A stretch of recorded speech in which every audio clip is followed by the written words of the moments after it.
আসসালামু আলাইকুম, আমি আইসি রিশাদ স্যার। তো আজকে মূলত আমরা মাদ্রাসা বোর্ড 2025-এ আসা 3.2 থেকে একটা গুরুত্বপূর্ণ প্রশ্ন আলোচনা করব, যেখানে কাজের চেয়ে বিশ্লেষণ বেশি করতে হয়েছে। তো চলুন শুরু করা যাক।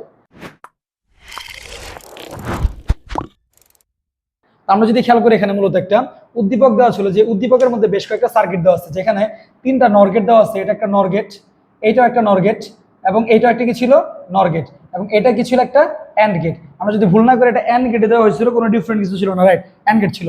গ নাম্বার প্রশ্ন বলছে যে উদ্দীপকের সার্কিটের সমীকরণ নির্ণয় করো। তো তোমার যে সার্কিটটা দেওয়া আছে, এই সার্কিটের কি বের করতে বলছে, সমীকরণ। একদম সিম্পল একটা কোশ্চেন, যেখানে জাস্ট তোমরা কি করবা, এই গেটটা তুলবা, তুইলা এটার মান বের করবা। কার মান? ওয়াই এর মানটা বের করবা। ওয়ার মান যদি আমরা বের করতে চাই, কিভাবে বের করতে পারি? নরমাল যদি খেয়াল করি, প্রথম যে গেটটা আছে নর গেট, নর গেটে ঢুকছে এ আর বি, তাহলে আউটপুট আমরা কি পাবো? এ আর বি পাবো। অর মানে আমরা জানি যোগ, এবং নট মানে আমরা জানি পূরক করা। প্রথম পদ পাইছি। দ্বিতীয় পদ নর গেট ঢুকছে বি আর সি, বের করলাম বি আর সি, অর মানে যোগ, ডিম মানে হোলবার দিলাম। একই সাথে আমরা নর গেটে ঢুকছে এ আর সি, তাহলে এ আর সি, অর মানে যোগ, ডিম মানে হোলবার। আমি ডিম বারবার বলতেছি, এটা ছিল নট গেট, খেয়াল রেখো। এই তিনটা ইনপুট ঢুকছে আবার ওয়াই এর ভিতরে, তাহলে ওয়াই ইকুয়াল টু কত হবে? এ প্লাস বি হোলবার প্রথম পদ, দ্বিতীয় পদ হচ্ছে বি প্লাস সি হোলবার, তৃতীয় পদ হচ্ছে এ প্লাস সি হোলবার। এ হচ্ছে তিনজনের মধ্যে সম্পর্ক কি? গুণ। That's it. তুমি যদি জাস্ট এইটা তুই এতটুকু লিখে দাও, তোমাকে 3-3 দিবে। জাস্ট নর্মাল একটা কোশ্চেন ছিল, সিম্পল ছিল। আমার এখানে কিছু লিখতে হইতেছে না, জাস্ট গ নাম্বারে তুমি এটা লিখলে হবে। জাস্ট এইটুকু তুইলা এটা বসাই দিলে যে এটাই হচ্ছে গয়ের উত্তর। জাস্ট গ নাম্বার এতটুকু লিখলেই তুমি মার্কস পাই যেতেছো। বোঝা গেছে কথাটা? বাট হ্যাঁ, এখানে টুইস্টটা ছিল হচ্ছে ঘ নাম্বার প্রশ্নে, যেখানে ফাইন্ড আউট করতে হয়েছে। অর্থাৎ এখানে প্রশ্নে বলছে সার্কিটটিতে কি ধরনের পরিবর্তন করলে যে কোনো দুইটা ইনপুট 0 হলে আউটপুট 1 হবে। সার্কিটের কি ধরনের পরিবর্তন করলে। এখন আমরা যদি খেয়াল করি, এখানে ঘ নাম্বার করতে যে আগে ওয়াই এর মানটা যদি অ্যানালাইসিস করি, এখানে কত আছে আমাদের? এ প্লাস বি হোলবার, দ্বিতীয় আছে কত? B plus C whole bar, 3 number আছে এ প্লাস সি হোলবার। আমরা যদি এটাকে সরল করি, আলটিমেটলি এটার মান পাবো কত আমরা? A bar dot B bar dot B bar dot C bar dot A bar dot C bar equal to A bar আর এ বার গুণ করলে এ বার, বি বার আর বি বার গুণ করলে বি বার, সি বার আর সি বার গুণ করলে সি বার।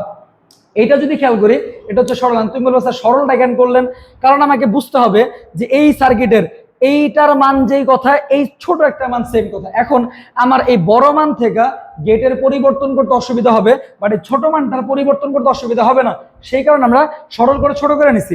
এখন যদি এটার ভ্যালুটা চেক করি, এটাকে আমরা আরেকভাবে লিখতে পারি, De Morgan's law reverse apply করতে পারি, যে এবার B bar C bar equal to আমরা লিখতে পারি A plus B plus C whole bar. এটাকে ভাঙলেই এই পদটা পাওয়া যায়। কেন এটা করলাম? কারণ এখানে আমাকে অ্যানালাইসিস করার জন্য এখানে কোন কোন লজিক গেট আছে এই লাস্ট সমীকরণের মধ্যে। এখানে কি আছে? মূলত যোগ আছে। এখানে একটা কাজ হচ্ছে যোগের কাজ, আর দ্বিতীয় কাজ হচ্ছে পূরকের কাজ। তার মানে এখানে যোগ আর পূরক একসাথে করা আছে। যোগের জন্য আমরা জানি অর গেট, এবং পূরকের জন্য আমরা জানি নট গেট। তার মানে এইটা হচ্ছে মূলত নর গেট।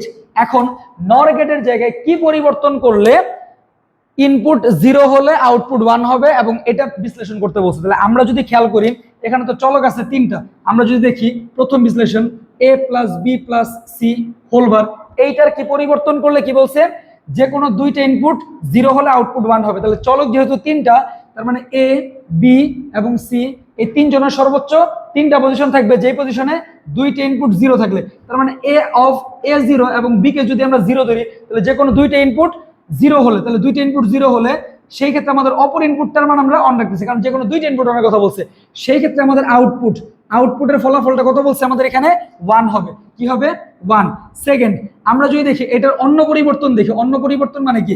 আমরা বলছে যে কোনো দুইটা ইনপুট 0 হলে, তাহলে আমি এ আর বি কে একবার 0 ধরছি, এ আর সি কে একবার 0 ধরলাম, বি কে অন ধরলাম, এ কে অন করে বি আর সি কে অন করলাম। অর্থাৎ 3 চলককে সর্বোচ্চ 2টা সুইচ অন করলে আমরা এরকম 3বারই পরিবর্তন আনতে পারি। সেই ক্ষেত্রে বলছে আউটপুট কি হবে? ফলাফল অন হতে হবে। এইটা আমার কন্ডিশন। এই কন্ডিশনটা আমার উদ্দীপকে দেওয়া আছে, এটা হচ্ছে কন্ডিশন। এবার কন্ডিশনটার অ্যানালাইসিস করো।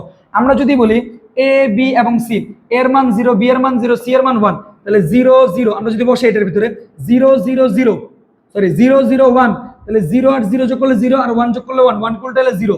তার মানে এইটা কাজ করে না, কারণ এইটার ক্ষেত্রে এই প্রথম সার্কিটের ভ্যালু আসে 0, দ্বিতীয়টাও 0 আসবো, 3 নাম্বারটাও 0 আসবো। অর্থাৎ তুমি যে দ্বিতীয় মান বসাও, এর মান 0, বি এর মান 1, সি এর মান 0, 0 আর 1 যোগ করলে 1, 1 উল্টালে 0 আসবে। আবার এটা কত আসবে? 0, কিন্তু আমার লাগবে 1। তাহলে আমরা যদি দেখি ঠিক নরের বিপরীত চলতেছে। তাহলে নরের বিপরীত কি? আমরা জানি অর গেটের বিপরীত হচ্ছে নর, কারণ অরের সাথে নট লাগিয়ে নর পাওয়া গেছে। তাহলে নরের বিপরীতটা কি হবে? অর। তাহলে আমরা যদি এইখানে এই নটের পরিবর্তে অর ইউজ করি, কি ইউজ করি? অর। তার মানে আমরা যদি অর ইউজ করি তখন ফলাফলটা কি আসবে? a plus B plus C. It's called analysis. এবার মিলায় দেখো 0 প্লাস 0 প্লাস 1, আমি যদি বসাই 0 0 আর 1, এদের যদি যোগ করি ফলাফল কত আসবে? 1। আবার দ্বিতীয় যেটা আছে 0 1 0, আমরা যদি এটাকে যোগ করি তাহলে কত আসবে? 0 1 1 1 0 তে 1। আবার 3 নাম্বারটা 1 প্লাস 0 প্লাস 0 ইকুয়াল টু কত আসবে? 1।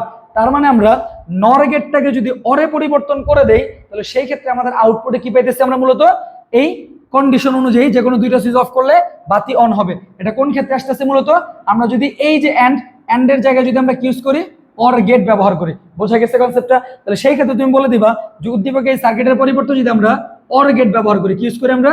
Or gate. যেখানে ইনপুট হবে কয়টা? মূলত এই যে অর গেট ক্রিয়েট করলাম, অর গেট ইনপুট হবে A B C, A B C, output y সমান পাওয়া যাবে a plus B plus C.